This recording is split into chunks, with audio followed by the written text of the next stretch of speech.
আলিপুরে দক্ষিণ 24 পরগনা জেলা পরিষদের অফিসে বিধ্বংসী অগ্নিকাণ্ডের ঘটনায় এবার ঘটনাস্থলে গেলেন ফরেনসিক বিশেষজ্ঞরা। সরাসরি কথা বলবো, আমাদের সঙ্গে রয়েছে প্রতিনিধি সুকান্ত মুখোপাধ্যায়। সুকান্ত, আগুন কি করে লাগলো সেটা তো অবশ্যই তদন্তের আওতায় আসবে, কিন্তু বেশ কিছু ধোঁয়াশা থেকে যাচ্ছে যার কোনো উত্তর পাওয়া যাচ্ছে না। ফরেনসিক এক্সপার্টরা কোন কোন দিকগুলো খতিয়ে দেখবেন? দেখো, গতকালকে দু দফায় ফরেনসিক এক্সপার্টরা এই জেলা পরিষদের অফিসে এসেছিলেন, কিন্তু গতকালকে ভেতরে এতটাই স্মোক ছিল এবং দেওয়াল বা ভেতরের যে টেম্পারেচার এতটা বেশি ছিল, গতকাল কিন্তু কোনো রকম নমুনা তারা সংগ্রহ করতে পারেনি।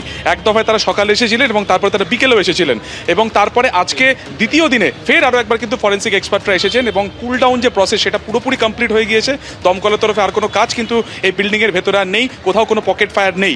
এবং কিছুক্ষণ আগে আমরা দেখতে পেলাম যে এখানে সিভিল ডিফেন্সকে নিয়ে এখানে যারা ফরেনসিক এক্সপার্ট রয়েছেন তারা কিন্তু ভেতরে প্রবেশ করেছেন এবং এই মুহূর্তে তারা 3rd ফ্লোর এবং 4th ফ্লোরে গিয়েছেন, কারণ যেখান থেকে এই আগুনের উৎস বা যেখান থেকে সূত্রপাত, এবং সেখান থেকে তারা সরাসরি চলে যাবেন একদম টপ ফ্লোর 9th এবং 10th ফ্লোরে, যেখানে সর্বশিক্ষা অভিযানের অফিস এবং মিড ডে মিলের অফিস রয়েছে।